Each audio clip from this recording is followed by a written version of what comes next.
நாயக தேசிய கூட்டமைப்பினுடைய பேராளர் மாநாட்டிற்கு தலைமை தாங்கிக் கொண்டிருக்கின்ற தேசிய அமைப்பாளர் முன்னாள் நாடாளுமன்ற உறுப்பினர் ஜனா அவர்களே, அதை கொண்டு நடத்துகின்ற பணியை செம்மனையை செய்து கொண்டிருக்கின்ற மயூரன் அவர்களே, ஏனைய இணைத் தலைவர்களே, எங்களுடைய பிரதேச சபை நகர சபை தவிசாளர்கள் உறுப்பினர்கள், உங்கள் அனைவருக்கும் முதல் கண்ட நன்றி கலந்த வணக்கம். உண்மையிலே எனது ஆதங்கத்தை முதலிலே சொல்லலாம் என்று நினைக்கின்றேன். மக்கள் எங்களை தெரிவு செய்திருக்கிறார்கள். அந்த மக்கள் தெரிவு செய்த உறுப்பினர்கள் ஜனநாயக தமிழ் தேசிய கூட்டமைப்பின் பேராளர் மாநாடு ஒரு நாள் நடக்கிறது. அந்த ஒரு நாளிலும் எங்களுடைய மக்கள் பிரதிநிதிகள், எங்களுடைய உறுப்பினர்கள் எப்படியான சேவையை செய்ய அவர்களால் முடியும் என்பது இந்த கதிரைகளை பார்க்க தெரிகிறது. முதல்ல கட்சி பற்றி இருக்க வேண்டும். கட்சிக்கான உறுப்பு, அதாவது என்னுடைய கட்சி என்ற அந்த இருமாப்பு இருக்க வேண்டும். நான் இந்த கட்சியிலே அடையாளம் காணப்பட்டவன் என்ற அந்த விருப்பு இருக்க வேண்டும். எனது மக்களுக்காக இந்த கட்சியின் ஊடாக நான் உழைக்க வேண்டும் என்ற அந்த ஆர்வம் இருக்க வேண்டும். தெரிவு செய்யப்பட்டு விட்டோம், ஏனோ தானோ ஒன்று செயற்படுகின்ற அந்த மாநாடோ அல்லது அந்த உறுப்பினர்களோ தேவையற்றவர்கள் என்பது என்னுடைய கருத்து. ஒரு நாள் தான் எங்களோட மாநாடு நடக்குது. அதை கூட சகித்து கொள்ள முடியாதவர்கள் எங்களுடைய தேசிய பிரச்சனை, எங்களுக்கு மக்களுடைய அநீதிகளை தட்டி கேட்கின்ற கடமை பொறுப்பு எப்படி அவர்கள் செய்ய போகிறார்? எனவே இதை என்னுடைய ஆதங்கமாக சொல்லுகிறேன். இந்த எங்களுடைய ஜனநாயக தமிழ் தேசிய கூட்டமைப்பு இப்படி கட்சி நடத்தாது. உங்களுடைய இஷ்டத்துக்கு வந்து போறதுக்கு எங்களுடைய கட்சி அப்படியான கட்சி அல்ல. வந்தோமா, கையெழுத்து போட்டோமா, அடையாளம் நாங்கள் வந்தோமென்று பதிவு செய்தோமோ போனோமாண்டு போறதுன்றது அது கட்சியினுடைய விசுவாசம் அல்ல. ஆகவே கட்சி நடவடிக்கை எடுக்கும் இப்படியான நிலைகளிலே. ஏனென்றால் இங்கே எல்லாரும் வேலம் மினக்கட்டு வரையில் எங்களுடைய மகாநாடு 3 வருஷத்துக்கு பின்னால் நடைபெறுது. இந்த 3 வருஷத்தில் பிரதேச சபை நகர சபைகளை அலங்கரித்த எங்களுடைய உறுப்பினர்கள் எங்கே போயிருக்கிறார்கள்?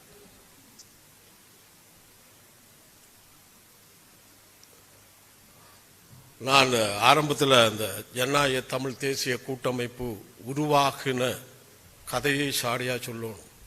அது வலி சுமந்த ஒற்றுமை. இந்த ஒற்றுமை என்பது வலி சுமந்த ஒற்றுமையாகத்தான் நாங்கள் பார்த்தோம். இந்த உள்ளூராட்சி சபைகளிலே தனித்து நிற்க வேண்டும் என்ற முடிவை தமிழ் தேசிய கூட்டமைப்பிலே இருந்த ஒரு கட்சி, உங்களுக்கு எல்லாம் தெரியும், தமிழரசு கட்சி முடிவெடுத்தது, சம்பந்தனையா உட்பட. அவர்கள் விடாப்புடியாக இருந்தார்கள். இந்த தனித்து நின்று பிறகு ஒற்றுமையாக வருவோம் என்று சொன்னார்கள். நாங்கள் எங்களுடைய தமிழ் தேசிய கூட்டமைப்பிலே இருக்கிற கட்சிகள் இரண்டும் விடாப்புடியாக நாங்கள் இருந்தோம். இல்ல, தமிழ் தேசிய கூட்டமைப்பு மக்களுக்காக உருவாக்கினது. இந்த அற்ப தேர்தலுக்காக இந்த முடிவை எடுக்க முடியாது, எடுக்கக்கூடாது என்று நாங்கள் சொல்லி இருந்தோம். ஆனால் அந்த தேசியத்திற்கான அந்த தமிழ் தேசிய கூட்டமைப்பின் உருவாக்கை அவர்கள் கருத்தில் கொள்ளவில்லை என்பது கவலையை தருகிறது. நாங்கள் ரோட்டிலேயே நடு தெருவிலே கைவிடப்பட்டோம். ஏனென்றால் ஒரு கட்சியை நம்பி இவ்வளவு காலமும் இன்றைக்கு மக்கள் என்ன சொல்றாங்க, இந்த தேர்தலில் போனா தலைவர் தேர்ந்தெடுத்த வீட்டு சின்னத்திலே நீங்க விட்டுட்டு வந்தீங்க, விளக்கம் இல்லை மக்களுக்கு.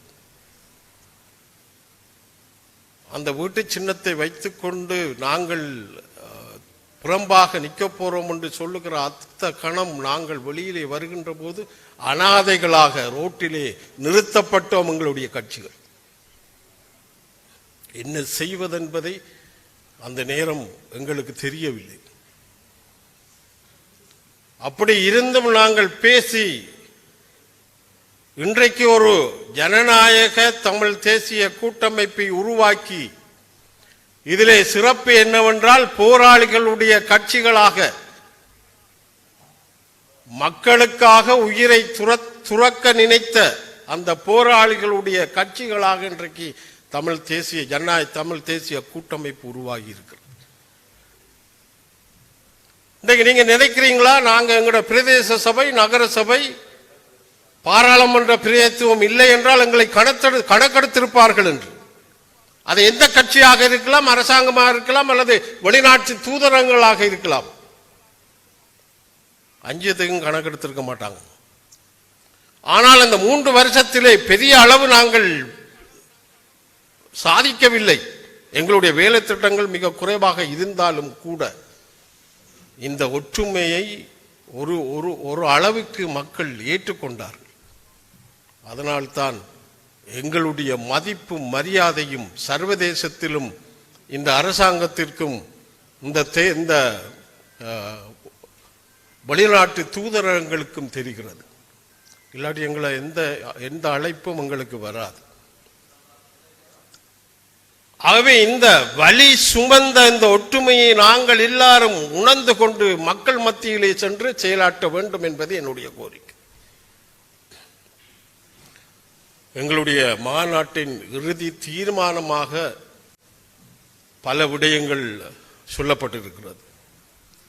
அதிலே எனக்கு கொடுக்கப்பட்ட தலையங்கமும் அதிலே நிறைய விடயங்கள் சொல்லப்பட்டிருக்கிறது.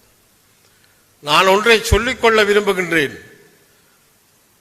துப்பாக்கி சத்தம் இல்லாத ஒரு தேசத்திலே எங்களுடைய மக்களும் நாங்களும் வாழ்ந்து கொண்டு இருக்கிறோம்.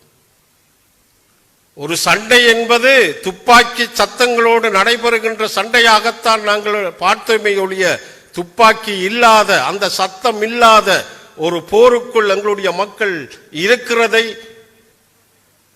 நாங்கள் உணர்ந்து கொள்ள வேண்டும். அதற்காக நாங்கள் உழைக்க வேண்டும். இந்த அரசாங்கம் என்ன ஊழலை ஒழிப்போம் என்று